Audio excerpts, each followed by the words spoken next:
नागरिकों को शासकीय योजनाओं का लाभ घर घर पहुंचाने के उद्देश्य से चोपड़ा नगर परिषद ने एक नई पहल शुरू की है। नगर परिषद के मुख्य अधिकारी राहुल पाटिल ने इस योजना की घोषणा करते हुए बताया कि इसका मुख्य उद्देश्य नागरिकों को बुनियादी नगर सेवाएं जैसे जल कनेक्शन, आवास योजनाएं कर संबंधित जानकारी और समाधान उनके वार्ड में ही उपलब्ध कराना है। चोपड़ा नगर परिषद ने नगरपालिका आपके दरवाजे अभियान की शुरुआत की है। वार्ड स्तर पर आयोजित कैंपों में नागरिकों को नए नल कनेक्शन, प्रधानमंत्री आवास योजना, घर व पानी कर से संबंधित सेवाएं दी जा रही है। मुख्य अधिकारी राहुल पाटिल ने बताया कि जल आपूर्ति और सड़क विकास योजना को ध्यान में रखते हुए नागरिकों से नए कनेक्शन के आवेदन लिए जा रहे हैं। ये योजना शहर के सभी हिस्सों में लागू की जाएगी। महाराष्ट्र शासनातर्फे चोपड़ा नगर परिषदेला वैयक्तिक नळ जोडणी ही योजना मंजूर झालेली आहे। शहरामध्ये नगर परिषदेमार्फत जवळपास 7,500 कनेक्शन करण्यात येणार आहे।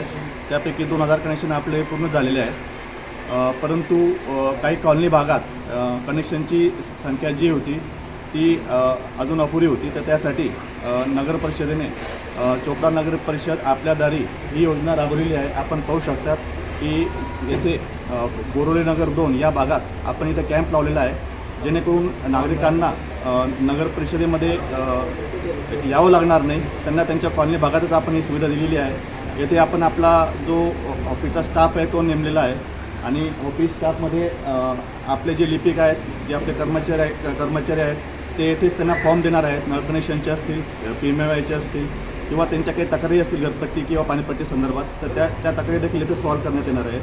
आणि यासाठी आम्हाला तुळसाई बहुउद्देशीय महिला मंडळ यांचे जे अध्यक्ष आहेत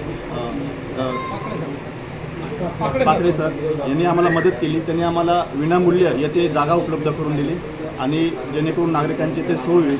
आता या भागामध्ये आमची अनाउन्समेंट चालू आहे, तरी नागरिकांना माझी विनंती आहे की येथे रस्ता विकास ही जी योजना ही देखील मंजूर झालेली आहे। तर रस्ते विकसित होण्याच्या अगोदर नागरिकांना विनंती आहे की त्यांनी त्यांचं जे नळ कनेक्शन आहे ते येथे येऊन करून घ्यावं, जेणेकरून रस्ता तयार झाल्यावर तो रस्ता फुटणार नाही आणि नुकसान होणार नाही।